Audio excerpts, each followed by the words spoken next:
Hey guys, it's Ross Cotton on the Special Couch today. I acquired this for £4 from a charity shop very recently. Lost Liners by Robert Ballard and others. And obviously you see the Titanic on there. And obviously that image, we saw that in the movie Titanic.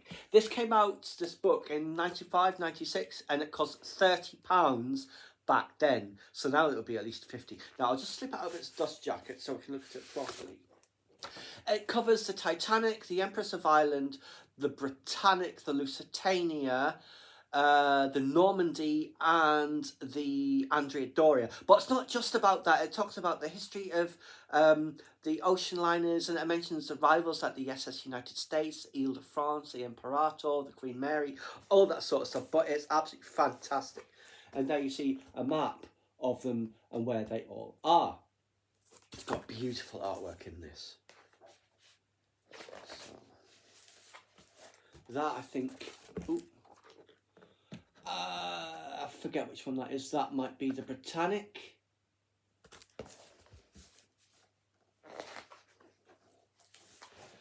Of course, the most famous ship ever to set sail, but sadly for all the wrong reasons, the Titanic. And there is an image. There's all paintings and there's some photos as well of what's left of it. So you have this, for instance, the various posters and everything for it all.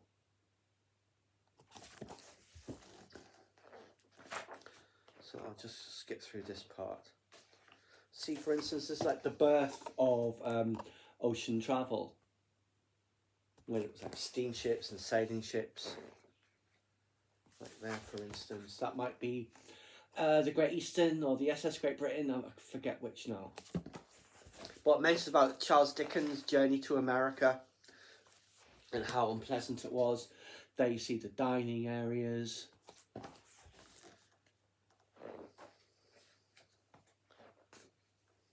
Yeah, the Great Eastern mentioned here, a ship ahead of its time. And the text is absolutely fascinating as well, and I've read it all, and it's just great stuff. So let's see what else do we have. It mentions about the evolution of the Atlantic liner. You can see here, this has clearly started to become far more modern looking, where these are still heavily influenced by sailing ships and the old clippers. There, for instance, where there are hybrids, as it were steam funnels and also sailing masts. And there was the Kaiser there as well.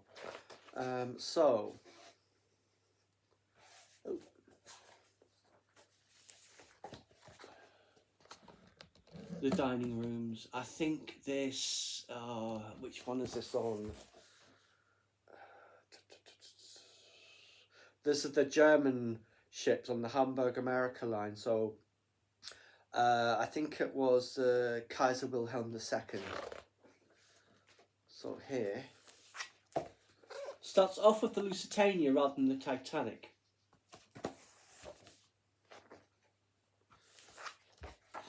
See the friendly rivals. That would be Cunard and White Star, the Mauritania and the Lusitania. There's just some of the inside.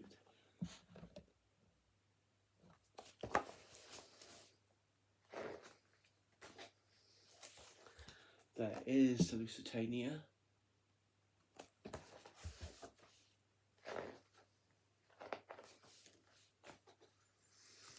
That's the Aquitania. So it's a good mix of paintings and historical photos. That's it.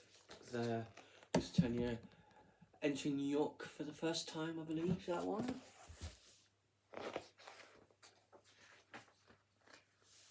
And when she was hit by the torpedo.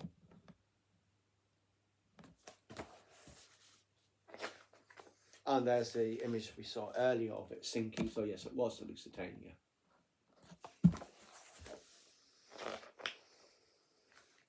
There's exploring the wreck. Some of these are photos, some are paintings. Like for instance, there's a painting based on sonar readings. And also some photos you could see there.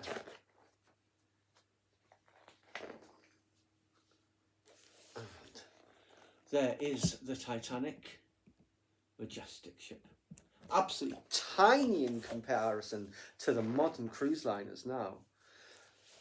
It's Death of a Dream. So obviously it was the Titanic, the Olympic and the Britannic were going to be the three that they would have to do their weekly service. So that's the Republic and the Lucania. Prior ships from the White Star and Cunard.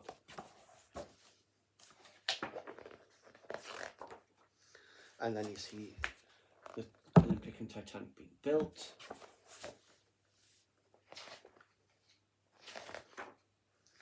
Some of the gorgeous fittings that they have. Obviously, a lot of the ones from the Olympic ended up scattered to the four winds. But at least those fittings were preserved. There you see her sailing into the sunset. That'd be Captain Smith. And who is it? Lord Pirrie and Captain Smith on the Olympic. And obviously it had a bad accident as well where it got rammed by something and you see a great big gash. These people able to pop out there, or look out rather.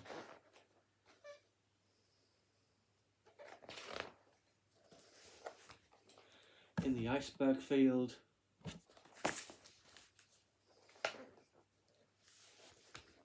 There's that image, like I said. We saw that in the film, probably directly inspired by that image. And then, as the bow goes down, the stern goes up, and then of course it cracked in half.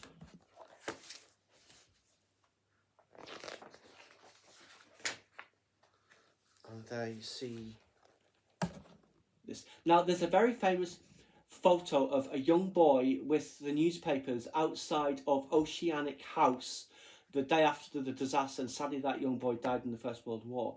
But me and Margot, we went to Oceanic House last weekend and took a photo from the exact same spot, and it's exactly the same. Sadly it's not in here, you think it would be. So that was a little bit of interesting history that we did. And now it's a bit about the wreck itself. So there is the bow section.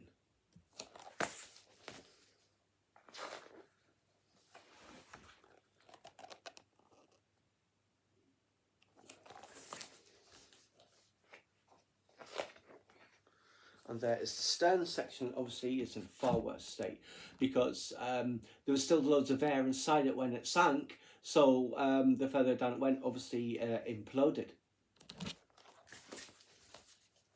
I remember when they discovered the Titanic, rediscovered the Titanic in '86, and that will be, I assume, the Olympic or the Britannic in the wartime disguise.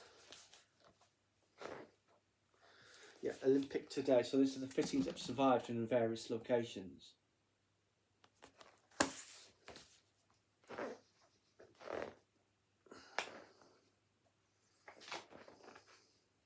Now the Empress of Ireland, which sank in the St. Lawrence Seaway, I believe it is.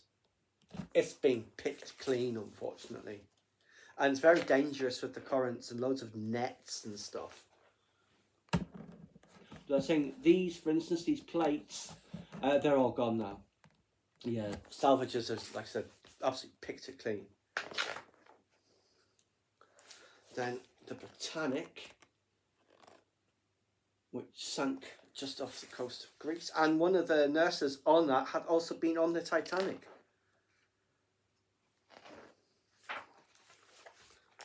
And she never really got her moment because I think by the time she came to service, the First World War had already started, or was about to. And that will be, I think, one of those nurses, two of those nurses, I think the one who survived the two ships.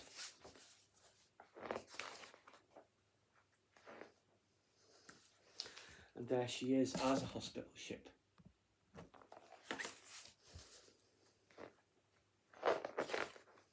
A lot of this is just text. So that's just a bit about exploring the Britannic.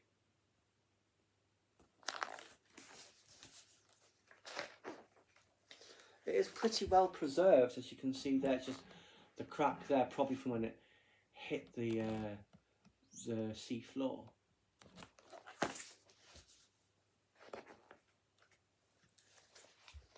These bits you can see, very recognisable.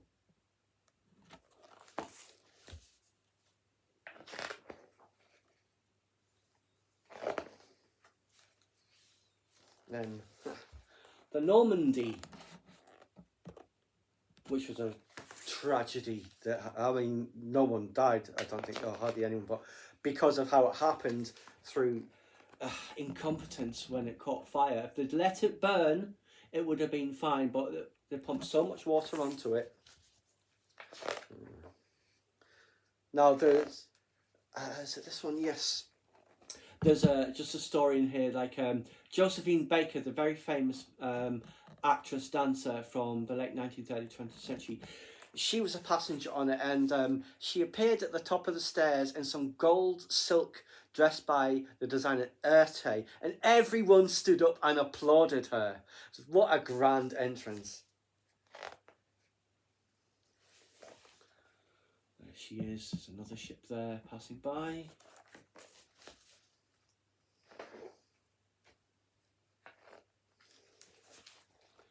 The posters of the Normandy are all absolutely iconic. That's not the one I recall, but the one that's most famous where you see the ship head on and it's in a very Art Deco style. There you see her there. That'll be at her port in France. I think it's Le Havre, because this was the port building. And some of the furnishings.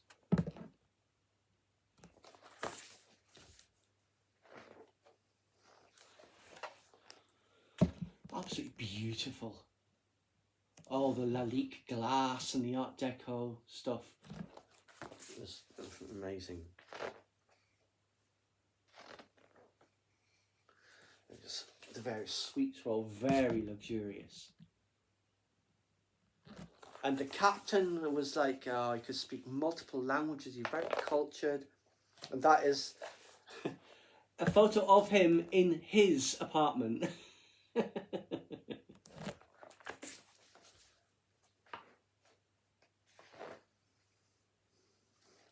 Then it just shows the Queen Mary being fitted out at the John Brown shipyards.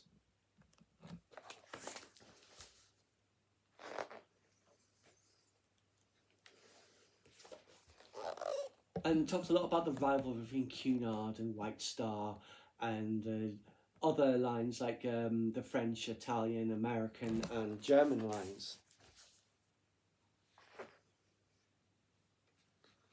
This is also from the Queen Mary. Obviously the Queen Mary still exists at Long Beach, California. And there's a lovely one of the Queen Mary with the classic 3 funnels. So it's not just about the ones that sank. And there is the Queen Mary, the Normandie, and what's the other one? The Queen Elizabeth. For 2 weeks in 1940, when war was declared, the 3 of them were together. And obviously the 2 queens were sent to Australia to be troop carriers. The Normandy was seized by the Americans after the fall of France. And they were going to use for the same thing, but as we know, that happened. The fire on board, which unfortunately led to that.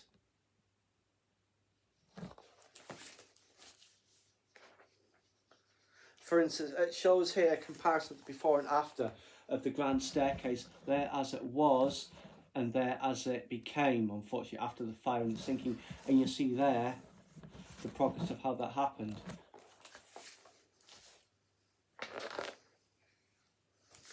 But I mean, they'd stripped it of all of its fittings before that, and again, they've all been scattered to the winds, and there's some of them there.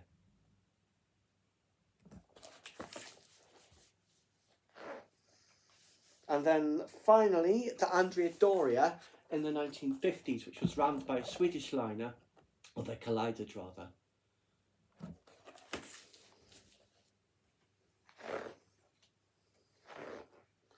But this was at the very tail end of the ocean liner era, because planes were coming into, you said, the Comet first, and then the 707, the DC-8, and then passenger transport by sea just collapsed. You see some there. But that's the SS United States. It was showing that previous paper there. Well, yeah, this is a great book. Absolutely love it. I've got a couple of other books on ships as well that I've not presented to you. One of them is about the liners that frequented Southampton. So it starts off with like the names like the Queen Mary and the QE2 and all that stuff. Goes down the list of others. And that is the Andrea Doria while she was sinking.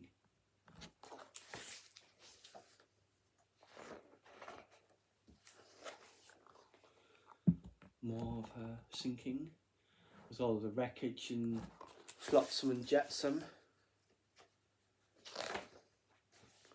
And that is her now, or the representation rather there. She was at first, and actually it's lots of fishing nets and stuff.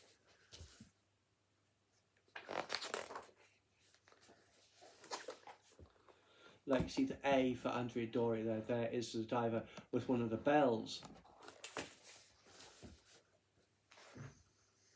Just some more there.